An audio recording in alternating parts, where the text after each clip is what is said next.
அனைவருக்கும் வணக்கம் மக்களே. இன்னைக்கு நாம நம்மளோட சேனல்ல ரீசெண்டா தமிழ்ல ரிலீஸ் ஆயிருக்கக்கூடிய ஆர்யன் அப்படின்ற ஒரு சூப்பரான சஸ்பென்ஸ் படத்தை பத்தி தான் இந்த வீடியோல பார்க்க போறோம். ஸோ வழக்கமா வீடியோக்குள்ள போறதுக்கு முன்னாடி ஒன்லைன்ல சொல்லி ஆரம்பிப்போம் இல்லையா? இந்த படத்துக்கு ஒன்லைன்ல சொல்ல மாட்டேன், ஏன்னா ஃபர்ஸ்ட் ஹாஃப் அன் ஹவர்ல இந்த படத்தோட கதை என்ன அப்படின்றது உங்களுக்கு தெரிஞ்சு போயிடும். அப்படி இருந்தாலும் கிளைமேக்ஸ் வரைக்கும் உங்களை யோசிக்க வச்சுக்கிட்டே தான் இருப்பாங்க. கிளைமேக்ஸ் முடிகிறப்ப கூட ஒரு சூப்பரான ட்விஸ்ட்டை வச்சு தான் முடிச்சிருப்பாங்க. அது என்ன ஏது அப்படின்றத நாம இந்த படம் பார்த்து தெரிஞ்சுக்கலாமா? ரைட். இந்த படத்தோட ஸ்டார்டிங் சீன்லேயே நைனா அப்படின்ற ஒரு ஆங்கர் தான் நமக்கு காமிக்கிறாங்க. டிவியில் டிஆர்பி ரேட் அதிகமாகணும் அப்படின்ற ஒரே காரணத்துக்காக இவங்களோட சீனியர் ஆஃபீஸர் ஒரு பெரிய ஸ்டார் இங்க இன்டர்வியூக்காக வரப்போறாரு. அவர்கிட்ட நீங்க நிறைய கான்ட்ரவர்சியான கொஸ்டின்ஸ் எல்லாத்தையும் கேட்டுக்கிட்டே இருக்கணும்னு சொல்ல இவங்களுக்கு ஒரு மாதிரியா இருக்கு. ஜேர்னலிசம் அப்படின்ற பேர்ல டிஆர்பி ரேட்டிங் ஏத்துறதுக்காகவும் அண்ட் பணம் சம்பாதிக்கணும் அப்படின்ற நோக்கத்துக்காக மட்டும் இதை பண்ணிக்கிட்டு இருக்காங்களே அப்படின்ற சிந்தனையோட வேற வழி இல்லாததால தலையாட்டுறாங்க. கட் பண்ண ஒரு நபரை நமக்கு அறிமுகப்படுத்துறாங்க. இவரோட பேர் என்ன அப்படின்றதெல்லாம் ரிவீல் பண்ணல. இவர் வீட்டில் இருக்காரு. எல்லா வேலைகளையும் பார்த்து முடிச்சுட்டு, அதாவது பழைய பாடல் ஒன்று ஓடிக்கிட்டு இருக்கும். அந்த பாடல் கேட்டுக்கிட்டு எல்லா வேலைகளையும் பண்ணி முடிக்கிறாரு. வீட்டுல இருந்து கிளம்ப ஆரம்பிக்கிறாரு. வீட்டை பூட்டிட்டு சாவி இருக்கும் இல்லையா, அதை தூக்கி அடிச்சுட்டு போய்கிட்டே இருக்கு. ஏதோ ஒன்றத்தை பிளான் பண்ணிட்டாரு போல. இது மூலமா இந்த விஷயங்களை நமக்குள்ள கடத்துறாங்க. அப்படியே கட் பண்ண அந்த டிவி ஷோல போக ஆரம்பிக்குது. ஒரு பெரிய ஆக்டர், அதாவது இப்போதைக்கு சூப்பர் ஸ்டார் லெவல்ல இருக்க ஒரு ஆக்டர், அவரை கூப்பிட்டு இன்டர்வியூ எல்லாமே எடுக்க ஆரம்பிக்கிறாங்க. இதே விஷயத்தை எதிர் சேனல்காரங்க பாக்குறாங்க. பல வருஷமா அந்த சூப்பர் ஸ்டார் நமக்கு இன்டர்வியூ கொடுக்கணும் ட்ரை பண்ணிக்கிட்டே இருந்தோம், ஆனா முடியல பத்தியா. இதனாலதான் அவங்க நம்பர் ஒன்னா இருக்காங்க. நம்மளாம் எத்தனை நாள் ஆனாலும் அந்த இடத்துக்கு போக முடியாதுல்ல அப்படின்ற மாதிரி அங்க இருக்க கோ எம்ப்ளாயி ஒருத்தரை திட்டிக்கிட்டே இருக்க. இன்டர்வியூ கண்டினியூ ஆக ஆரம்பிக்கிட்டு அவர்கிட்ட நிறைய குதர்க்கமான கேள்விகளை கேட்டுக்கிட்டே இருக்கு. அவர் பொலைட்டா இது எல்லாத்துக்கும் பதில் சொல்லிக்கிட்டு, நான் அழகுனாலையும் இந்த நடிப்புனாலையும் மட்டும் முன்னாடி வரல, மக்களோட சப்போர்ட்டால தான் இந்த மாதிரி ஒரு நிலைமைக்கு வந்திருக்கேன். முழுக்க முழுக்க நான் மக்களுக்காக கடமைப்பட்டிருக்கேன் அப்படின்ற மாதிரி பேசிக்கிட்டே இருக்கும்போது அங்க நிறைய ஆடியன்ஸ் உட்காந்துட்டு இருப்பாங்க இல்லையா, அதுல ஒரே ஒருத்தர் மட்டும் உன்னை ரசிகரா வச்சிருக்கானுங்க இல்லையா, அவனுக்கு எல்லாருமே பைத்தியக்காரனுங்கடா, அவனுங்களுக்குலாம் சுத்தமா அறிவே கிடையாதுலன்னு சொல்லும் போது அங்க இருக்க எல்லாருமே சிரிக்க ஆரம்பிக்கிறாங்க. யாருன்னு திரும்பி பார்க்கும்போது இப்போ கொஞ்ச நேரத்துக்கு முன்னாடி ஒரு நபர் காமிச்சாங்க இல்லையா, அவர் தான் அது. ஸோ மீடியாக்காரங்க எல்லாரும் அவர் ஃபோக்கஸ் பண்ண ஆரம்பிக்கிறாங்க. இது ஏற்கனவே டிஆர்பி ரேட்டிங்காக தான் போயிட்டு இருக்கு இல்லையா, இதனால அந்த நபர் பேசட்டும், இதுக்கு இந்த ஆக்டர் என்னதான் பண்றாருன்னு பார்க்கலாமே அப்படின்ற மாதிரி வியூவர்ஷிப் அதிகரிக்க ஆரம்பிக்குது. நிறைய மக்கள் இதை பார்த்துக்கிட்டே இருக்காங்க. அந்த சமயத்துல அந்த நபர் எழுந்து இங்க வர ஆரம்பிக்கிறார். இதை இன்டர்வியூ எடுத்துக்கிட்டு இருக்காங்க இல்லையா, அவங்க கவனிக்கிறாங்க. உங்களோட இடத்துல இருந்தே பேசலாமே கேட்க இவர் எதுவுமே கேட்கறதா தெரியல. வராரு, அங்க இருக்க எல்லார்கிட்டயும் பேசிக்கிட்டே இருக்க. இவெல்லாம் ஒரு ஆளுன்னு இவனுக்கு அவ்வளோ பெரிய ரசிகர்கள் வேற. மக்களுக்கு என்ன பிடிக்குது என்ன பிடிக்கல அப்படின்றத ப்ரெடிக்ட் பண்ணவே முடியலையே அப்படின்ற மாதிரி அந்த ஆக்டர் இருக்கா இல்லையா, அவரை கேவலப்படுத்தி பேசிக்கிட்டே இருக்க கடுப்பாக்குறாரு. இதுக்கு மேலே நாங்கள் உட்கார விரும்பல. இன்டர்வியூ அப்படின்ற பேர்ல கூப்பிட்டு அசிங்கப்படுத்துறீங்களான்னு மைக் எல்லாத்தையும் தூக்கி போட்டு போகலான்னு ட்ரை பண்ண அங்க இருக்க எல்லாருமே ஒரு சாந்தப்படுத்துறாங்க. இவர் அமைதியா இருக்க மாதிரி தெரியல. நான் போறேன் அவ்வளவுதான். இதனால என்ன வாய்க்கு வந்ததெல்லாம் பேசிக்கிட்டு இருக்கா அப்படின்ற மாதிரி அங்கிருந்து கிளம்பி போய்கிட்டே இருக்கும்போது கன் எடுக்கிறாரு. அதாவது அந்த நபர் இருக்கா இல்லையா, ஒரு கன் எடுக்கிறாரு. ஒரே சுடு அவரோட காலில் சுட்டதும் இருக்கிற எல்லாருக்கும் பயங்கர பதட்டம் ஆயிடுது. என்ன பண்றதுன்னு தெரியாம மௌனமா உட்காரும் போது அந்த ஆக்டரோட காலில் ரத்தம் வர ஆரம்பிக்குது. லைவ்ல பாத்துக்கிட்டு இருக்கவங்களுக்கும் பக்குன்னு இருக்கு. என்னையா அந்த மனுஷன் கண் எடுத்துட்டு உள்ள போயிருக்காரு, என்ன பண்ண போறாரோ அப்படின்ற மாதிரி வியூவர்ஷிப் அதிகரிக்க ஆரம்பிக்குது. ஒன்னும் புரியாம பாத்துக்கிட்டே இருக்க. இங்க நீங்க யாருமே வெளியே போக முடியாது, எல்லா இடத்துமே நான் லாக் பண்ணிட்டேன். இன்னும் 1 மணி நேரத்துக்கு நான் சொல்ற விஷயங்கள் தான் இங்க நடக்கும். 1 மணி நேரத்துல இங்க இருக்க ஒரே ஒருத்தர் மட்டும்தான் சாக போறாரு, அதுவும் கொலை. அதை தவிர இங்க வேற யாரும் சாக மாட்டாங்க, நீங்க நம்பி உட்காரலாம் அப்படின்ற மாதிரி கூப்பிட்டு உட்கார வைக்கும் போது போலீஸ்காரங்களுக்கு இந்த விஷயம் தெரிய ஆரம்பிச்சிச்சு. வேகமா அந்த இடத்த சரௌண்ட் பண்றாங்க. உள்ள அவ்வளோ பேர் அவன் பிடிச்சி வச்சிருக்கான். நம்ம ஏதாவது தப்பான டிசிஷன் எடுத்தோம் அப்படின்னா பேக் ஃபயர் ஆக வாய்ப்பு இருக்கு அப்படின்ற மாதிரி நேரத்துக்காக காத்துக்கிட்டே இருக்கு. இங்க உள்ள உட்காந்து அந்த நபர் பேச ஆரம்பிக்கிறாரு. அந்த ரிப்போர்ட்டர் இருக்காங்க இல்லையா, அவங்கள ஒரே ஒருத்தர் தான் சாக போறேன்னு சொல்றீங்களே, அந்த நபர் யாருன்னு கேட்கும் போது இவர் நாராயணன் அப்படின்ற பேரை சொல்ல ஆரம்பிக்கிறாரு. அது கூடவே இவரை பத்தின ஒரு சில விஷயங்கள் சொல்ல ஆரம்பிக்கிறாரு. இவர் பேர் அழகர் அப்படின்றது. இவர் ஒரு ரைட்டரும் கூட. குறைஞ்சது ஒரு புக்குக்கு 10 வருஷம் ஸ்பெண்ட் பண்ணி 4-5 புத்தகங்கள் கிட்ட எழுதியிருக்காரு அப்படின்ற மாதிரி இருக்கும். ஆனால் அதுக்கான ரெகக்னேஷன் இன்ன வரைக்கும் இவர் கிடைச்சதே கிடையாது. இவரோட புத்தகங்கள் பேர் எல்லாத்தையும் சொல்லி நீங்க அதை படிச்சிருக்கீங்களா அப்படின்னு மாதிரி ரிப்போர்ட்டர் கிட்ட கேட்க அவங்க படிக்கலன்னு பதில சொன்னதோ இவருக்கு ஒரு மாதிரி சோகமா இருந்தாலும் மேற்கொண்டு பேச ஆரம்பிக்கிறாரு. ஒவ்வொரு புத்தகங்களையும் நான் பல வருஷம் கஷ்டப்பட்டு எழுதினேன், ஆனா பப்ளிஷ் பண்றவங்க 10 நிமிஷத்துல இது வேலைக்காகாது அப்படின்ற மாதிரி தூக்கி போட்டுட்டாங்க. இதே மாதிரிதான் என்னோட வாழ்க்கையும் ஒண்ணுமே வேலைக்காகாம போயிடுச்சு. இதனாலதான் ரொம்ப கஷ்டப்பட்டு நான் ஒரு புத்தகத்தை எழுதியிருக்கேன். அதுதான் என்னோட பெஸ்ட் புத்தகமும் கூட. அந்த புத்தகத்தை தான் இங்க நீங்க எல்லாருமே இப்போ ஒவ்வொரு ரோலா பிளே பண்ண போறீங்க. அதுக்கான காரணம் என்ன தெரியுமா, அப்படி நான் அந்த புத்தகத்தை செதுக்கி வச்சிருக்கேன். இன்னில இருந்து 5 நாளைக்கு, அதாவது ஈவினிங் டைம்ல அடுத்தடுத்த நாட்கள்ல டெய்லி ஒரு கொலைகள் வீதம் அப்படின்ற மாதிரி 5 நாளைக்கு 5 கொலைகள் நடக்க போகுது. அந்த கொலைகள் எல்லாத்தையுமே பண்ண போறது நான் தான். அது மட்டும் இல்லாம அந்த கொலை பண்றதுக்கு 1 மணி நேரத்துக்கு முன்னாடி உங்களுக்கு யாரை கொலை பண்ண போறேன் அப்படின்ற மாதிரி பேரை கொடுத்துருவேன். இதுல ட்விஸ்ட் என்ன தெரியுமா, இப்போ நாராயணன் அப்படின்ற மாதிரி ஒருத்தர் கொலை செய்யப்பட போறாரு அப்படின்ற மாதிரி சொல்லியிருப்பாலே அவர் ஏற்கனவே. அந்த நாராயணன் வேற யாரும் கிடையாது, இவர் தான். இவரோட இயற்பெயர் நாராயணன் அப்படின்றது ஸோ ரைட்டிங்காக மட்டும்தான் அழகர் அப்படின்ற மாதிரி பயன்படுத்துவார். ஸோ இவர் இந்த விஷயங்களை சொல்லிக்கிட்டே இருக்க போலீஸ்காரங்க கொஞ்சம் கொஞ்சமா உள்ள வர ட்ரை பண்றாங்க. அப்பதான் நாராயணன் அப்படின்ற இறந்து போக போற நபரா சொல்லியிருந்தா இல்லையா, அவரு இவர் தான் அப்படின்றது அவங்களுக்கு புரிய ஆரம்பிக்குது. குழம்பி போறாங்க. இது நேரம் வரைக்கும் அந்த ரிப்போர்ட்டர் நான் ஒரு கடைசியா ஒரு புத்தகம் எழுதியிருக்கேன், அதுல 5 நாளுக்கு ஒருத்தரா சாக போறாங்க அப்படின்ற மாதிரி சொல்லியிருப்பார் இல்லையா. அப்போ இது ஒரு நார்மலான கதை தான், இதே மாதிரி நிறைய கதைகள் இருக்கே அப்படின்ற மாதிரி சொல்லியிருப்பாங்க. ஆனா அதுக்கப்புறம் இந்த மனுஷன் தான் நாராயணன், இவர் இப்ப சாக போறாரு அப்படின்னு தெரிஞ்சதோ பயங்கரமா யோசிக்க ஆரம்பிக்கிறாங்க. நீங்க இப்ப சாக போறீங்க, ஆனா 5 கொலைகள் நடக்க போகுதுன்றீங்க, அது உங்களால நடக்க போகுதுன்றீங்க, அது எப்படி நீங்க எதுக்காக சாகணும் அப்படின்னு மாதிரிலாம் கேட்டுக்கிட்டே இருக்க போலீஸ்காரங்க உள்ள வடிச்சிட்டு வர ட்ரை பண்றாங்க. என்னோட நேரம் முடிஞ்சிருச்சு, உங்களை நான் மறுபடியும் அடுத்த கொலைகள்ல வந்து சந்திக்கிறேன் அப்படின்ற மாதிரி அந்த இடத்துல சுட்டுக்கிட்டு இறந்து போக மீடியாக்காரங்க முதற்கொண்டு போலீஸ்காரங்க வரைக்கும் இது ரொம்பவே ஸ்ட்ரேஞ்சா இருக்கு, நம்பகத்தன்மையா இல்லாம இருக்கு அப்படின்ற மாதிரி புலம்ப ஆரம்பிக்கிறாங்க. சாகிறதுக்கு முன்னாடி அந்த மனுஷன் இந்த கதையில நான் தான் வில்ல 5 கொலைகளை பண்ண போறேன் இல்லையா, அது 5 கொலைகளையும் தடுக்கிறதுக்காக உங்களை தேடி ஒரு ஹீரோ வருவா அப்படின்ற மாதிரி சொல்லிட்டு தான் இறந்து போயிருப்பாரு. கட் பண்ணி இந்த கேஸை விசாரிச்சுட்டு இருந்தாரு, அவர்கிட்ட போக ஆரம்பிக்குது. அவர் இந்த கேஸை இதுக்கு மேல விசாரிக்க முடியாது அப்படின்ற ஒரு நிலைமை, ஏன்னா சிஎம்க்கு எலெக்ஷன் வரப்போகுது அப்படின்றதுனால டியூட்டிக்காக போயாகணும், இதனால வேற வழி கிடையாது, இந்த கேஸை நம்பி அப்படின்ற ஒரு கிட்ட தான் கொடுத்தாகணும். அவர் ஏற்கனவே கொடைக்கானல்ல ஒரு சீரியல் கில்லர் கேஸை ஹேண்டில் பண்ணியிருக்காரு. ஸோ அந்த மனுஷன் இந்த கேஸுக்குள்ள வந்தா கரெக்டா இருக்கும் அப்படின்ற மாதிரி சஜஸ்ட் பண்ண எங்க தான் நம்ம ஹீரோவோட என்ட்ரி கொடுக்க ஆரம்பிக்கிறாங்க. ஸோ நம்பி அப்படின்றது அவருடைய பேர். அவர் ஒரு பயங்கரமான சண்டையை போட்டு அங்க இருக்கிற குற்றவாளிகள் எல்லாத்தையும் பிடிச்சிக்கிட்டே இருக்கும்போது இவரோட பர்சனல் லைஃபையும் நமக்கு கொஞ்சம் காமிக்கிறாங்க. கல்யாணம் ஆகி 6 வருஷம் ஆயிடுச்சு, ஆனா ஒரு நாள் கூட இவங்க சண்டை போடாம இருந்ததில்லை அப்படின்ற மாதிரி இருக்கும். டெய்லி சண்டை நடந்துகிட்டே தான் இருக்கு. வேலைக்கு மட்டுமே தான் ஒரு முக்கியத்துவம் கொடுத்துக்கிட்டு இருக்காரு. இதனால இவங்களோட கேஸ் இந்த கோர்ட்ல வந்து நிக்குது. ஸோ 2 பேருக்கு டிவோர்ஸ் கொடுத்துடலாமா அப்படின்ற மாதிரி அங்க இருக்கவங்க கேட்கும் போது ஹீரோ சம்மதிக்கல. இதனால ஒரு 4 நாள் உங்களுக்கு டைம் தரேன், நீங்க யோசிச்சு சொல்லுங்க அனுப்பிவிட ஹீரோயின் பேசிக்க ஆரம்பிக்கிறாங்க. அந்த சமயத்துல தான் ஹீரோக்கு போர் அடிச்சு இந்த கேஸ் ஒப்படைக்கிறாங்க. ஸோ ஸ்ட்ரைட்டா அங்க போய் முதல்ல அந்த இறந்து போனா இல்லையா அவரை பத்தி விசாரிக்க ஆரம்பிக்கிறார்.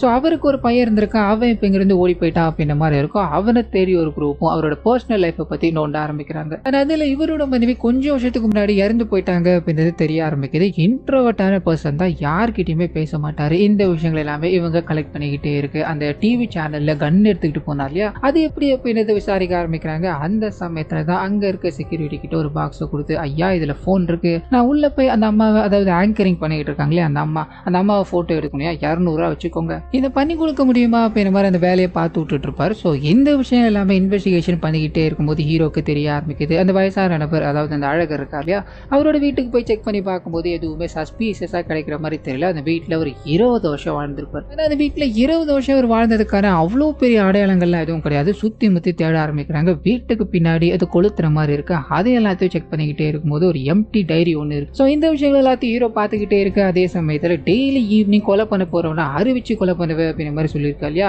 இன்னைக்கு அது நடந்தது அப்படின்னா அந்த ஆள் சொல்றது உண்மைதான், இல்லைன்னா அதை ஈஸியா கடந்து போயிடலாம் அப்படின்ற மாதிரி எல்லாரும் யோசனையில இருக்கும்போது அந்த சமயத்துல தான் இந்த டிராபிக்ல நிற்கும் போது ஒரு பெரிய டிவி மாதிரி இருக்குமே, அட்வர்டைஸ்மெண்ட் டிவி, அந்த இடத்துல இந்த அழகரோட வீடியோ பிளே ஆக ஆரம்பிக்குது. எல்லா இடத்தையும் ஹேக் பண்ணிட்டார் போல, எல்லாரும் இதை தான் பார்த்துக்கிட்டு இருக்காங்க. அப்பதான் உங்களை 2வது நாளுக்கு வரவேற்கிற, நான் சொன்ன மாதிரி இன்னைக்கு 1 மணி நேரத்துக்கு அப்புறம் ஒரு கொலை நடக்க போகுது, பேரை பாரி வைக்கணும் இல்லையா, அதுக்காக தான் இந்த வீடியோ அப்படின்ற மாதிரி அசோக் அப்படின்ற பேரை சொல்லி வீடியோ கட் ஆகும்போது இவங்களுக்கு பக்குன்னு இருக்கு. ஃபுல்லா செக் பண்ணி பாக்குறாங்க சோஷியல் மீடியா ஃபுல்லா, யார் அந்த அசோக் எப்ப சாக போறாருன்னு தெரியலையே அப்படின்ற மாதிரி பயங்கர குழப்பத்தில் சுத்திக்கிட்டே இருக்கும்போது ஒரு அரசியல்வாதி அசோக் நாதர் அப்படின்ற மாதிரி ஒருத்தர் இருப்பாரு. அவருக்கு லைட்டா பயமாடுது. அவன் அன்னைக்கே டிவியில பேசும்போது நக்சலைட்டா அவன் ஏதாவது பண்ணுங்க சீக்கிரம் முடியுங்கன்னு சொன்ன விட்டுட்டீங்க, அவன் இறந்து போயிட்டான், இறந்து போய் மிரட்டிக்கிட்டு இருக்கான், நீங்க என்னையா பண்ணிட்டு இருக்கீங்க, எனக்கு ஒன்னாச்சு அப்படின்னா என் தொண்டர்கள் சும்மா இருக்க மாட்டாங்கயா அப்படின்ற மாதிரி பேசிக்கிட்டே இருக்கு. போலீஸ்காரங்க இவருக்கு ப்ரொடெக்ஷன் எல்லாத்தையும் கொடுத்துக்கிட்டு இருக்காங்க. அது 1 மணி நேரத்துல எதுவும் ஆகாது அப்படின்ற மாதிரி நம்பிக்கையில நிறைய விஷயங்கள் எல்லாத்தையும் பண்ணிக்கிட்டே இருக்கு. அப்படியே ரேண்டமா ஒரு வயசான நபர் நடந்து வந்துகிட்டே இருக்க மாதிரி ஒரு போன் பூத் இருக்கு, அதுக்குள்ள போறாரு. போன் யாரோ ஒருத்தருக்கு அடிச்சுக்கிட்டே இருக்கு. அவங்க போன் எடுக்கிறதா தெரியல. மறுபடியும் அடிச்சுக்கிட்டே இருக்கும்போது ஒரு சின்ன பொண்ணு போன் எடுக்கிறாங்க. சொல்லுங்க தாத்தான்னு சிரிக்கும் போது அந்த போன் பூத் அப்படியே பிடிச்சு செதற ஆரம்பிக்குது. கட் பண்ணா போலீஸ்காரங்க அந்த இடத்துல இறந்தவரை பத்தி ஃபுல்லா செக் பண்ணி பார்க்க ஆரம்பிக்கிறாங்க. அப்பதான் அவரோட பேர் அசோக் அப்படின்றது தெரிய ஆரம்பிக்குது. ஸோ சொன்ன மாதிரி எங்க அசோக் அப்படின்ற ஒரு கேரக்டர் இறந்து போயிடுச்சு. பதட்டம் அடைகிறாங்க. இது உண்மைதானோ அப்படின்ற மாதிரி பயப்பட ஆரம்பிக்கிறாங்க. போன் பூத்லயும் கரெக்டா ஒரு ஆள் சாகக்கூடிய அளவுக்கு தான் வெடிமருந்து எல்லாத்தையும் வச்சிருக்காங்கன்னு தெரிய வருது. ஸோ கரெக்டா இது பிளான் பண்ணி தான் நடந்திருக்கு. இதனால இந்த வெடிமருந்து நம்ம எங்க வாங்கியிருக்காங்க அப்படின்றது தெரிஞ்சாக்கணும், இறந்து போனவரை பத்தின டீட்டெயில்ஸும் கிடைச்சாக்கணும் அப்படின்ற மாதிரி தேடி போக அசோக் அப்படின்றது அவரோட பேரு. அது மட்டும் இல்லாம எக்ஸ் மிலிட்டரி மேன் தான் இவர். தன்னோட குடும்பத்தால கைவிடப்பட்டுட்டாரு. 2 நாளைக்கு ஒரு தடவை அவரோட பேத்திக்கிட்ட போன் பண்ணி பேசுவார் அப்படின்ற மாதிரி இருக்கும். இவருக்குன்னு சொந்தமா இப்போதைக்கு எதுவுமே இல்லை. அதனாலதான் அந்த போன் பூத்தை பயன்படுத்தி 2 நாளைக்கு ஒரு வாட்டி போன் பண்ணுவார் அப்படின்ற மாதிரி இருக்கும். ஸோ இந்த விஷயம் விஷயம் எல்லாமே சேகரிச்சுக்கிட்டே இருக்கு. அதே சமயத்துல இந்த அழகரோட பையன் இவங்களுக்கு கிடைக்க ஆரம்பிக்கிறான். அங்க எங்கன்னு போய் பிடிச்சிட்டு வந்துருப்பாங்க. அவங்கிட்ட விசாரிக்கும் போது அப்பாவோட ஒரு புத்தகத்தை கூட அவன் படிச்சதே கிடையாது. அது மட்டும் இல்லாம அப்பா டெய்லி நைட்டு ஏதாவது ஒன்று பண்ணிக்கிட்டே இருப்பாரு. கையில ஏதாவது வந்து சுத்திக்கிட்டே இருப்பார் சார். அதெல்லாம் நான் பெருசா எடுத்துக்கிட்டே கிடையாது. என்னைக்காவது திடீர்னு காணாம போயிடுவார். ஒரு வாரம் 2 வாரம் கழிச்சு ஒரு எங்க போனீங்கன்னு கேட்கும்போது என்னோட புக்குக்காக நான் போயிட்டு இருந்தேன் அப்படின்ற மாதிரி சொல்லியிருந்தாரு. அவர் மென்டலா ஸ்டேபிளா இல்லவே இல்லை சார். அதனால அவர் கூட இருந்து நான் விலகிட்டேன் சார்னு சொல்லும்போது இவர் தனிமையில இருந்திருக்காரு. மேபி இந்த தாட்டால இது எல்லாத்தையும் பண்ணிருக்கலாமோ. அந்த இறந்து போன மிலிட்டரி மேன் இருக்கா இல்லையா, அவரும் தனிமையால தான் ஃபீல் பண்ணிருக்காரு. ஸோ 2 பேரும் ஒரே மாதிரியான ஆள் தான். 50 வயசு இருக்கு, குடும்பத்தால ஒதுக்கப்பட்டு தனிமையில இருந்திருக்காங்க. இதனால அவரை டார்கெட் பண்ணிருக்கலாமோ அப்படின்ற மாதிரி இந்த விஷயங்கள் எல்லாத்தையும் எங்களோட சீனியர் ஆபீசர் கிட்ட கொண்டு போறாரு. இதுக்கப்புறம் டார்கெட் பண்ண போறது 50 வயசு மதிக்கத்தக்க ஒரு வயசானவரை தான் இருக்கும். நேத்து அவர் அந்த அட்வர்டைஸ்மெண்ட்ல கான்டாக்ட் பண்ணா இல்லையா, அது ஹேக் பண்ணி தான் பண்ணிருக்காரு. அவருக்கு இந்த ஹேக்கிங் எல்லாமே தெரிஞ்சிருக்கு. அவர் இன்ஜினியரிங் எல்லாத்தையும் படிச்சுட்டு இந்த விஷயங்களை ஹேண்டில் பண்ணிருக்காரு அப்படின்றது புரிய ஆரம்பிக்குது. ஸோ அந்த எல்லா விஷயங்களையும் முடக்குறாங்க. இதுக்கப்புறம் அந்த அட்வர்டைஸ்மெண்ட்ல அவர் வரமாட்டார் அப்படின்ற மாதிரி அந்த வேலைகள் எல்லாத்தையும் பார்த்துக்கிட்டே இருக்கு. திடீர்னு வீட்டில் டிவி ஓடிக்கிட்டு இருக்கும் இல்லையா, எல்லாரோட டிவிலையும் ஹேக் பண்ணிட்டு அவரோட வீடியோ பிளேவாக ஆரம்பிக்குது அப்படின்ற மாதிரி இருக்கும். வெல்கம் டு டே 3 அப்படின்ற மாதிரி இன்னைக்கு சாக போற விக்டமோட பேரு ரஷ்யா அப்படின்ற மாதிரி சொல்லிட்டு போக எல்லாருக்கும் இது ஷாக்கா இருக்கு. ஏன்னா இவங்க ஒரு பேட்டர்னை கண்டுபிடிச்சு வயசானவங்களை தனிமையில இருக்கவங்களை தான் டார்கெட் பண்ணி கொலை பண்ணிட்டு இருக்காரு அப்படின்ற மாதிரி ஃபிக்ஸ் பண்ணிட்டாங்க. ஆனா இது எல்லாத்தையும் தாண்டி இப்போ ஒரு பொண்ணோட பேரை சொல்லிட்டு போயிருக்காரு அப்படின்ற மாதிரி என்னையா இன்வெஸ்டிகேஷன் பண்ணிட்டு இருக்கு. அந்த பொண்ணை நம்ம எங்கேயா தேடுவோம் அப்படின்ற மாதிரி எல்லா இடங்களிலும் தேடி அலைஞ்சுக்கிட்டே இருக்கு. அதே சமயத்துல இங்க ஒரு பரதநாட்டியம் ஆடிட்டு இருக்க பெண்ணை நமக்கு காமிக்கிறாங்க. ஸ்டேஜ் மேல போறாங்க, பெர்ஃபார்ம் எல்லாத்தையும் பண்ணிக்கிட்டே இருக்காங்க. இந்த சைடு ஹீரோவும் கண்டிப்பா ஒரு முஸ்லீம் பொண்ணோட பேர் தான் இது. ஸோ முஸ்லீம் பொண்ணுங்க எல்லாத்தையும் தேடணும் அப்படின்ற மாதிரி பல வீசி அலைஞ்சுக்கிட்டே இருக்கும்போது பரதநாட்டியம் ஆடிக்கிட்டு இருந்தாங்க இல்லையா, அவங்க பரதநாட்டியம் ஆடிக்கிட்டே இருக்கும்போது பொத்துன்னு அங்க விழுந்து இறந்து போறாங்க அப்படின்ற மாதிரி இருக்கும். ஸோ ரஷ்யா அப்படின்றது இந்த பொண்ணோட பேர் தான். செக் பண்ணி பார்க்கும்போது அவங்க பயன்படுத்தின மேக்கப் கிட்ல தான் ஒரு இது மாதிரி சைனைடை பயன்படுத்தி சாகரிச்சிருக்காங்க அப்படின்னு தெரிய ஆரம்பிக்குது. ஸோ இந்த சைனைட் எங்க கிடைச்சிருக்கோம் அப்படின்ற மாதிரி தேட ஆரம்பிச்சு அதே சமயத்துல இந்த பொண்ணோட விஷயங்களும் நோண்ட ஆரம்பிக்கிறாங்க. அது மூலமா இவங்க ஒரு முஸ்லீமா இருந்தாலும் இவங்களுக்கு பிடிச்சது எல்லாமே பரதநாட்டியம் தான். பரதநாட்டியத்தை நீ எப்படி ஆடலாம் அப்படின்ற மாதிரி இந்த பரதநாட்டியத்தை நீ ஆடுறது மூலமா நம்மளோட மதத்துக்கு கேவலமா இருக்கு அப்படின்ற மாதிரி முஸ்லீம்காரங்களும் இவங்க 2 பேரும் மாத்தி இவங்களை எதிர்த்துக்கிட்டு நிக்கிறதால இவங்க என்ன பண்றதுன்னு தெரியாம இவங்க டெய்லி கிளாஸ் எல்லாம் எடுப்பாங்க. அது எல்லாத்தையும் ஸ்டாப் பண்றாங்க. இந்த மாதிரி ஈவெண்ட்ல மட்டும்தான் கலந்துக்கிறாங்க அப்படின்ற மாதிரி இருக்கும். இவங்களுக்கும் முன்னாடி இறந்து போனவருக்கும் எந்த சம்பந்தமும் கிடையாது. ஆனா இந்த கில்லர் அவங்கள கொலை பண்ணிட்டா அதுக்கான காரணம் என்னவா இருக்கும் அப்படின்ற மாதிரி குழம்பி போறாங்க. நம்ம தேடி முடிக்கிறதுக்குள்ள இந்த கொலைகள் நடந்து போகுது. அடுத்தடுத்த நாள் வந்துகிட்டே இருக்கு. இன்னும் தொடர் கொலைகள் நடக்க போகுது அப்படின்ற டிப்ரெஷன்ல அதை ரிப்போர்ட் இருக்காங்களே, அவங்க கூட ஹீரோ பேசணும் அப்படின்ற மாதிரி போக அந்த சமயத்துல தான் அந்த சைனைடையும் வெடிமருந்தையும் ஒரு நபர் சப்ளை பண்ணிருக்காரு அப்படின்றது தெரிய ஆரம்பிக்குது. அதாவது அழகருக்கு ஒரு நபர் சப்ளை பண்ணிருக்காரு அப்படின்றது தெரிய ஆரம்பிக்குது. வேகமா அவர் பிடிக்கிறாரு. ஒரு பயங்கரமான சண்டையை போட்டாரு. எத்தோட முடிவுல அவர் அடிச்சு கேட்கும்போது சார் அவன் நிறைய பணம் கொடுத்தான், இந்த சைனைடு முத கொண்டு அந்த மருந்து வரைக்கும் வாங்கிட்டு போறான், அதை தவிர வேற 2 கெமிக்கல் எல்லாமே கேட்டா அந்த கெமிக்கல் என்கிட்ட இல்லைன்னு சொன்ன, அதிகமா பணம் கொடுத்ததால ஏன் வாங்கிட்டு போனார், எதுக்கு வாங்கிட்டு போனார் அப்படின்றத கேட்காம விட்டுட்டு சார்னு சொல்ல ஹீரோ கடுப்பாக்குறாரு. இவர் அரெஸ்ட் பண்ணி கொண்டு போக அந்த சமயத்துல தான் இந்த வாட்டி எதுல வர போறாரு அப்படின்ற மாதிரி எல்லா மக்களும் காத்துக்கிட்டே இருக்கும்போது டெலிகிராம் ஃபைல் மூலமா எல்லா மக்களுக்கும் கனெக்ட் ஆக ஆரம்பிக்கிறாரு. ஒரே நேரத்துல எல்லா மக்களுக்கும் மெசேஜ் போய்கிட்டே இருக்க ஓபன் பண்ணி பார்க்க ஆரம்பிக்கிறாங்க. அவரோட வீடியோ ஒன்று பிளேவாக ஆரம்பிக்குது. ஸோ தொடர்ச்சியான முறையில் கொலைகள் நடந்துகிட்டே இருக்கு இல்லையா. இப்போ அடுத்த விக்டிம் அனௌன்ஸ் பண்ணிடலாமா அப்படின்ற மாதிரி யுவராஜ் அப்படின்ற பேரை சொல்லும்போது ஹீரோ மறுபடியும் ஓட ஆரம்பிக்கிறாரு. யாரா இருக்கும் எவரா இருக்கும் அப்படின்ற மாதிரி செக்யூரிட்டி எல்லாமே டைட்டன் பண்ணி ஒரு க்ளூ கூட விடக்கூடாது அப்படின்ற மாதிரி எல்லாத்தையும் தேடி அலைஞ்சிக்கிட்டே இருக்கு. ஒரு ஓய்வில்லாத ஆளா சுத்திக்கிட்டு இருக்காரு அப்படின்றத நமக்கு காமிக்கிறாங்க. கூட இருக்க எல்லாருமே இதை கவனிக்கிறாங்க. சரி நம்மளால முடிஞ்ச அளவுக்கு எல்லா விஷயங்களையும் பண்ணிட்டோம், கண்டிப்பா இன்னைக்கு கொலை நடக்காது சார், அந்த நம்பிக்கையோட நீங்க போய் ரெஸ்ட் எடுங்க சார், எல்லாத்தையும் நாங்க பாத்துக்கிறோம் அப்படின்ற மாதிரி சொல்ல ஒரு வீட்டுக்கு போறாரு. கொஞ்ச நேரம் தூங்கிட்டே இருக்கும்போது கட் பண்ணா இதுக்கு அடுத்த நாள் காலையில ஒரு நபர் இறந்து போயிட்டாரு அப்படின்ற தகவல் கிடைக்குது. போய் பார்த்தா என்ன நடந்தது அப்படின்றத சொல்ல ஆரம்பிக்கிறாங்க. ஸோ இந்த டைவிங்லாம் பண்ணுவாங்களே கடலுக்குள்ள, அந்த விஷயங்கள ஒரு நபர் பண்ணிக்கிட்டே இருக்கும்போது, அதாவது உள்ள போய் இந்த கடலை காப்பாற்றணும் அப்படின்ற மாதிரி பதகுகள் எல்லாத்தையும் வச்சு போட்டோ எடுத்துக்கிட்டே இருக்கும்போது பட்டுன்னு அவரோட ஆக்சிஜன் சிலிண்டர்ல பார்த்தீங்கன்னா ஏதோ ஒரு பிரச்சனை ஏற்பட்டு இறந்து போயிட்டார் அப்படின்ற மாதிரி இருக்கும். ஸோ செக் பண்ணி பார்த்துருக்காங்க. அதில் 100% ஆக்சிஜன் யாரோ ஃபில் பண்ணியிருக்காங்கன்னு இருக்கும். சுவாசிக்க தேவையானது கொஞ்சம் நைட்ரஜன் ஆக்சிஜன் அப்படின்ற கலவை மட்டும்தான். இங்க ஃபுல் அண்ட் ஃபுல் ஆக்சிஜனை கொடுத்துருக்காங்க. அதுவும் கடலுக்குள்ள இது கொடுத்துருக்காங்க அப்படின்றதுனால தான் இந்த மாதிரி ரியாக்ஷன் ஏற்பட்டு அந்த இடத்துல இறந்து போயிட்டார். ஸோ இதை பிளான் பண்ணி தான் பண்ணியிருக்காங்க. நம்ம என்ன பண்ணாலும் நம்மளை விட ஒரு ஸ்டெப் முன்னாடி அந்த அழகர் இது எல்லாத்தையும் பண்ணிக்கிட்டு இருக்கா அப்படின்ற மாதிரி குழம்பி போறாரு. அந்த சமயத்துல தான் இவங்க எல்லாருக்கும் காமனா ஒரு விஷயம் பண்ண ஆரம்பிக்குது. அது என்ன அப்படின்னா ரொட்டீன். அதாவது காலையில் எழுந்தாங்க அப்படின்னா இந்த வேலைகளை பண்ணா மட்டும்தான் நாளே ஓடும் அப்படின்ற மாதிரி நிறைய பேர் நிறைய விதமான ரொட்டீன்ஸ் வச்சிருப்பாங்க இல்லையா. அதே மாதிரி தான் இவங்க எல்லாருக்குமே இது ரொட்டீன் சார்ந்திருக்கு. இதை பயன்படுத்தி தான் ஒரு அட்வான்ஸ் லெவல்ல யோசிச்சு இது எல்லாத்தையும் பண்ணிக்கிட்டு இருக்காரு அப்படின்ற மாதிரி இருக்கும். ஸோ 1 மணி நேரத்துக்கு முன்னாடி பேர் வருது, 1 மணி நேரத்துக்குள்ள நம்மளால என்ன பண்ண முடியும், நம்ம திங்க் பண்றதுக்குள்ள இந்த கொலைகள் நடந்து போயிடுது அப்படின்ற மாதிரி ஒரு டேட்டா பேஸ் உருவாக்குறாங்க. அந்த டேட்டா பேஸ்ல உங்களோட எல்லா போன்லயும் ஏதாவது ஒரு விதமான ஆக்சஸ் பண்ணுவாங்க இல்லையா, அப்போ அது எல்லாமே இங்க வந்து ஸ்டோர் ஆகும் அப்படின்ற மாதிரி இருக்கும். அது மூலமா இங்க ஒரு பேரை சொன்னாங்க அப்படின்னா ஷார்ட் லிஸ்ட் பண்ண ஆரம்பிக்கும். நம்ம அது மூலமா கேட்டகரைஸ் பண்ணி நம்ம அவங்கள ஃபோக்கஸ் பண்ணோம் அப்படின்னா அவங்களை காப்பாற்ற கொஞ்சமாவது வாய்ப்பு இருக்குன்னு சொல்ல அந்த சமயத்துல தான் ஒரு அட்வொகேட் கிட்ட இருந்து ஹீரோக்கு கால் வர ஆரம்பிக்குது. வேகமா அவரை போய் சந்திக்கும் போது இங்க ஒரு பயங்கரமான விஷயம் வந்து தெரிய ஆரம்பிக்குது. இறந்து போற அழகர் இருக்கா இல்லையா, அவரோட எல்லா பட்டியுமே பாத்தீங்கன்னா ஒரு உயில் மாதிரி எழுதி வச்சு இவர்கிட்ட இந்த நல்ல டெலிவரி ஆகணும் அப்படின்ற மாதிரி கொடுத்துட்டு போயிருப்பார். அது மனுஷன் பிரிச்சு படிக்க ஆரம்பிச்சு அதுல பாத்தீங்கன்னா அவரோட புக்கோட சேல் முதல் கொண்டு இவரோட ப்ராப்பர்ட்டி வரைக்கும் ஒரு 7-8 ட்ரஸ்ட்டுக்கு போகணும் அப்படின்ற மாதிரி எழுதி வச்சிருப்பாரு. ஒவ்வொரு ட்ரஸ்ட்ல இருந்தும் ஒவ்வொரு விதமான ஆளுங்க இறந்து போயிட்டு இருக்காங்க அப்படின்ற மாதிரி இருக்கும். ஸோ அதை எல்லாத்தையும் லைன் பண்ணி பாக்குறாங்க. அவர் சொல்லிட்டு போனது படி பார்த்தா 7 கொலைகள் தான் நடக்கணும். ஆனா இங்க 8 ட்ரஸ்ட் இருக்கும். கடைசியா போலீஸ் ட்ரஸ்ட்டுக்கும் பணம் அனுப்பியிருக்காரு அப்படின்ற மாதிரி இருக்கும். மேபி இதுல நம்ம வெறுப்பேற்றணும் அப்படின்றதுக்காக பண்ணிருக்கலாம். நம்ம அதனால அதை இக்னோர் பண்ணிட்டு மத்ததை ஃபோக்கஸ் பண்ணலாம் அப்படின்ற மாதிரி கேர் இந்தியா அப்படின்ற ஒரு பேர்ல ஒரு ட்ரஸ்ட் ஏதோ ஒன்று இருக்கும். அந்த ட்ரஸ்ட் ரிலேட்டடா இருக்கவங்க இப்ப இறந்து போக வாய்ப்பு இருக்கு அப்படின்ற மாதிரி ஃபிக்ஸ் பண்றாங்க. அதே சமயத்துல டிஆர்பி ரேட்டிங்கை உயர்த்திக்கணும் அப்படின்ற ஒரு சேனல் ட்ரை பண்ணிட்டு இருக்கியா, அவங்களுக்கு ஒரு பென்ட்ரைவ் ஒன்று கிடைக்குது. உன்னோட வாய்ப்பு இது, நீ உயிர போறதுக்கான நேரம் இது, பிளே பண்ணு அப்படின்ற மாதிரி அழகர் கைப்பட எழுதின ஒரு லெட்டர் கிடைக்குது. அந்த லெட்டர் எடுத்துட்டு போய் சீனியர் கிட்ட கொடுத்து அது மூலமா அந்த வீடியோ லைவா டெலிகாஸ்ட் பண்ண ஆரம்பிக்கிறாங்க. அது மூலமா அடுத்த டார்கெட் பேர் இவங்களுக்கு தெரிய ஆரம்பிக்குது. ஸோ ஆஷா அப்படின்றது அந்த பேரா இருக்கும். ஸோ இதனால இவங்களோட சிஸ்டம் ஒன்று வச்சிருக்காங்க இல்லையா, ரன் பண்ண ஆரம்பிக்கிறாங்க. நிறைய பேரை ஷார்ட் லிஸ்ட் பண்ண ஆரம்பிக்கிறாங்க. அதுல இவங்க இப்ப இந்த ட்ரஸ்ட் ரிலேட்டடா யார் இருக்காங்க அப்படின்ற மாதிரி செக் பண்ணி பார்க்கும்போது ஆஷா அப்படின்ற கேரளாவை சேர்ந்த ஒரு பெண் இவங்களுக்கு தெரிய ஆரம்பிக்குது. ஸோ ஃபுல் ஃபோக்கஸ் எல்லாமே அவங்க மேல வைக்கிறாங்க. மிச்சவங்க எல்லாருமே செக் பண்ணிட்டு ஸ்டேட்டஸ் என்ன அப்டேட் பண்ணுங்க அப்படின்ற மாதிரி சொல்லிட்டு ஹீரோ அவங்கள தேடி போகும்போது அவங்களோட ஒரு சில விஷயங்கள் நமக்கு தெரியப்படுத்துறாங்க. இவங்க ஒரு நர்ஸா இருக்கவங்க தான் அந்த கொரோனா காலத்துல நிறைய மக்களுக்கு உதவுனாங்க அப்படின்ற மாதிரி இருக்கும். அப்படி இருக்கும்போது இவங்களோட கணவர் ஒரு வாட்டி கொரோனால, அதாவது கொரோனா வந்து இறந்து போயிட்டாருன்னு இருக்கும். ஸோ வாழ்க்கை தனிமை அடுத்து என்ன பண்ணுறதுன்னு தெரியாம கஷ்டத்துல இருக்கும்போது பக்கத்துல இருக்கவங்களே உங்களுக்கு கொரோனா வந்துடும் அப்படின்ற மாதிரி இவங்கள ஒதுக்க ஆரம்பிக்கிறாங்க. அதையும் தாண்டி இவங்களோட கணவர் இறந்து போயிட்டார் இல்லையா, தனிமையில வாழ ஆரம்பிக்கிறாங்க. பென்ஷன் பணத்துக்கு கேட்டு அலைய ஆரம்பிக்கிறாங்க. எங்க தேடியுமே உங்களுக்கு எதுவுமே கிடைக்கல அப்படின்ற மாதிரி ஒரு விரக்தியில மனம் பித்து பிடிச்ச மாதிரி சுத்திட்டு இருக்காங்கன்னு இருக்கும். இவங்களை அந்த கில்ல டார்கெட் பண்ண வாய்ப்பு இருக்கு அப்படின்ற மாதிரி வேகமா ஹீரோ அவங்கள தேடி போக ஆரம்பிக்க அவங்க கேண்டில் எல்லாத்தையும் எடுத்துக்கிட்டு இவங்களோட கணவருக்கு இன்னைக்கு டெத் ஆனிவர்சரியா இருக்கும். இதனால அவரோட கல்லறைக்கு போயிருக்காங்க அப்படின்ற மாதிரி இருக்கும். கேண்டில் எல்லாத்தையும் ஏற்றி வச்சு ப்ரே பண்ணிக்கிட்டே இருக்க ஹீரோ வீட்டுக்கு போறாரு. அவங்க சிமெண்ட்ரிக்கு போயிருக்காங்க அப்படின்னு தெரிஞ்சதும்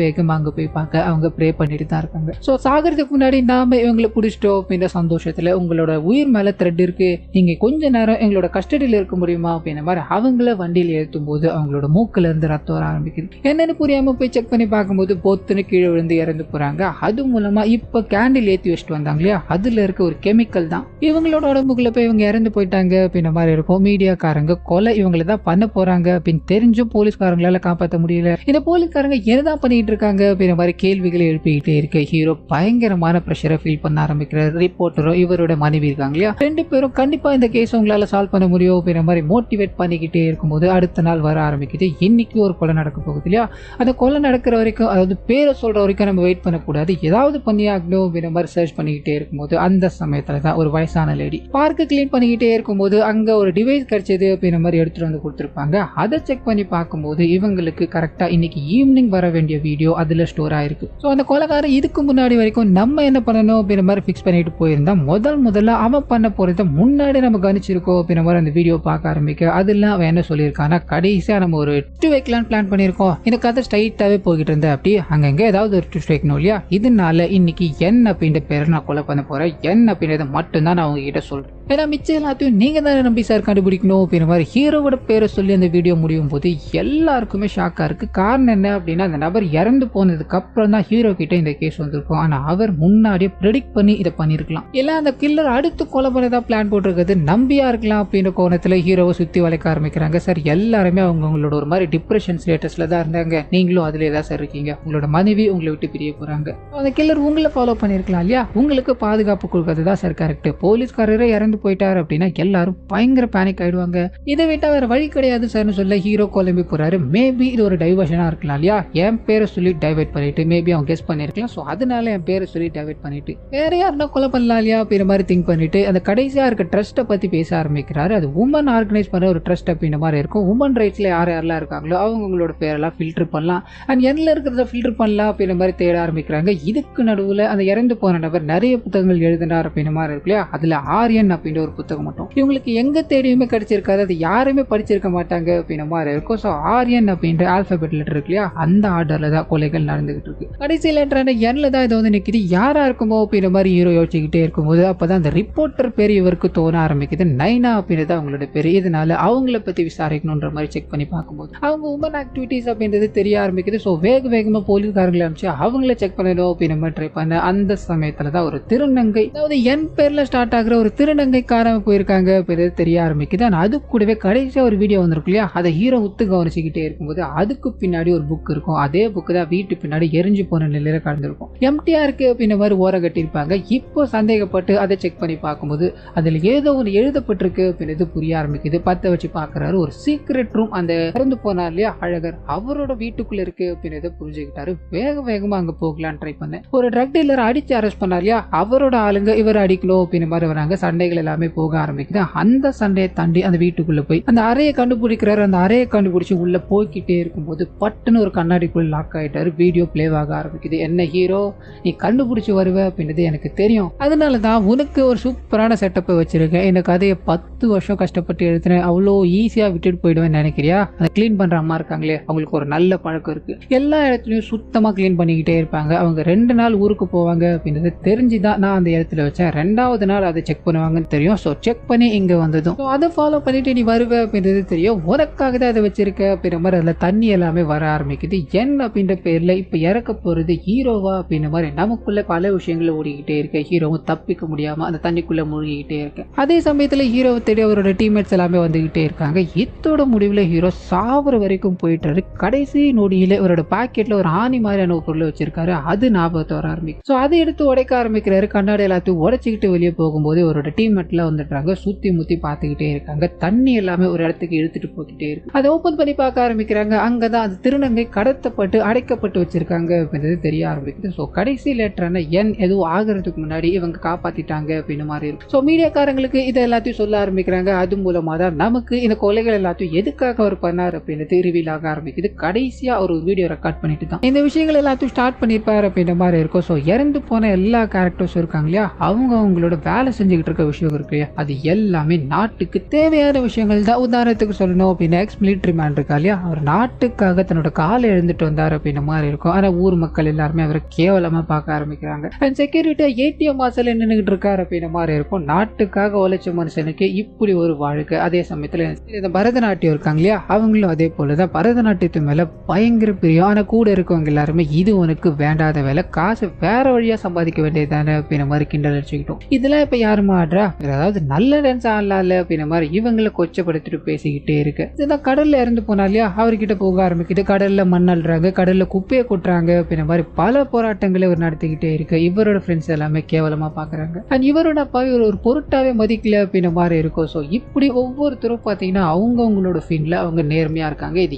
எல்லாமே மக்களால் ஏத்துக்கப்பட வேண்டிய விஷயங்கள் தான். ஆனா இதை மக்கள் ஆதரிச்சாங்களா அப்படின்னு கேட்டா அதுதான் இல்லை. சும்மா ரீல்ஸ் போடுறவனுக்கு அவ்வளோ பாராட்டுக்கள், ஒரு ஆக்டருக்கு தேவையே இல்லைனாலும் அவ்வளோ ஃபேன்ஸ் கூடுறீங்க, அவ்வளோ பேர் சாகணும் அப்படின்ற மாதிரி முன் வராங்க. இந்த நாடு எங்க போயிடுறேன்னு தெரியல. அடிப்படையா ஒன்று பண்ணிக்கிட்டு இருக்காங்க, அதுக்கு சப்போர்ட் பண்ணாம இந்த விஷயங்கள் எல்லாமே பண்ணிக்கிட்டு இருக்கீங்க. ஸோ அதனாலதான் அவங்களோட வாழ்க்கையை எடுத்து உங்ககிட்ட பிரசன்ட் பண்ணியிருக்கேன் அப்படின்ற மாதிரி பேசிக்கிட்டே இருக்கேன். ஹீரோவும் ரிப்போர்ட்டரும் ஒரு சில விஷயங்களை கண்டுபிடிச்சிருப்பாங்க. அதுவும் வாய்ஸ் ஓவர் மூலமா போக ஆரம்பிக்குது. இந்த நபர் இருக்காலே அழகர், அவர் எல்லாரோட வாழ்க்கையிலும், அதாவது இறந்து போனாங்களே அவங்களோட எல்லாரோட வாழ்க்கையிலும் ஒரு அங்கமா இருந்திருப்பாரு, அதாவது ஃப்ரெண்டா இருந்திருப்பாரு அப்படின்ற மாதிரி இருக்கும். எல்லாருமே இதை பத்தி தான் புலம்பிருப்பாங்க. நாங்க இந்த மாதிரி வாழ்றதுக்கு இறந்து போகலாம் அப்படின்ற மாதிரி ஒரு லெவல்ல பேசியிருப்பாங்க. ஸோ அதனாலதான் அவங்களுக்கு பிடிச்ச விஷயங்களை பண்ணும்போது அவங்களோட உயிர் எல்லாத்தையும் எடுத்தாரு அப்படின்ற மாதிரி இருக்கும். ஸோ இவங்களோட உயிரை எடுக்கிறது மூலமா இவங்களை தியாகியாக்கி நிறைய பேருக்கு அவர் தெரியப்பட்டிருக்காரு அப்படின்ற விஷயத்த நமக்கு இங்க காமிச்சுக்கிட்டே இருக்கு. அதே சமயத்துல கடைசியா என் அப்படின்றது மட்டும் கடைசி வரைக்கும் ரிவீல் ஆகாம இருக்கு இல்லையா, அந்த விஷயத்தை பத்தி பேச ஆரம்பிக்கிறாங்க. ஹீரோக்கு நம்பிக்கையே இல்லை. எனக்கு காணாம போன திருநங்க இருக்காங்க இல்லையா, அவங்களோட ஒரிஜினல் பேரும் நம்பி அப்படின்ற மாதிரி தான் இருக்கும். ஸோ அந்த வீடியோல அவர் மென்ஷன் பண்ணது அந்த லேடியா தான் இருக்கும். என்னதான் அவர் மென்ஷன் பண்ணாரு அப்படின்றது பாசிபிலிட்டியே கிடையாது. ஏன்னா இந்த கேஸ் என்கிட்ட பல்வேறு விதமான காரணங்களால கையை விட்டு போயிருக்கலாம். நான் இந்த கேஸுக்கு அசைனாவேன் அப்படின்றது அவர் ப்ரெடிக்ட் பண்ணியிருக்காரு அப்படின்றது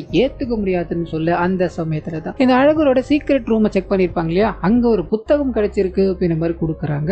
ஆரியன் அப்படின்ற புத்தகம் தான் அது. அதை பிரிச்சு படிக்க ஆரம்பிக்கும் போது இவருக்கு ஒரு சூப்பரான ட்விஸ்ட் ஒன்று காத்துக்கிட்டு இருக்கு. சீரியல் கில்லிங்க கொடைக்கானல்ல கிளியர் பண்ணார் அப்படின்ற மாதிரி இருக்கு இல்லையா, அங்க இருந்து இந்த அழகர் இவரை ஃபாலோ பண்ணிக்கிட்டு இருக்காரு அப்படின்ற மாதிரி இருக்கும். ஸோ என் அப்படின்றது நம்பியா இருக்கலாம், இல்லாமலும் இருக்கலாம் அப்படின்ற மாதிரி கடைசி பக்கத்தில் அந்த எண்ணில் மட்டும் கொஸ்டின் மார்க் போட்டிருப்பாரு. ஹீரோக்கு பக்குன்னு இருக்கு, கொடைக்கானல்லேருந்து ஃபாலோ பண்ணிட்டு வந்துட்டாரா அப்படின்ற மாதிரி யோசிக்கும் போது இத்தோட இந்த படத்தை முடிக்கிறாங்க. ஸோ கண்டிப்பாக இந்த படம் என்னோட வாய்ஸ் வர உங்களுக்கு பிடிச்சிருக்கோ அப்படின்ற மாதிரி நம்புறேன். இந்த வீடியோவில் ஏதாவது நிறை குறைகள் இருந்தது அப்படின்னா அதை மறந்துடாம கமெண்ட்ஸில் பதிவிட்டுருங்க.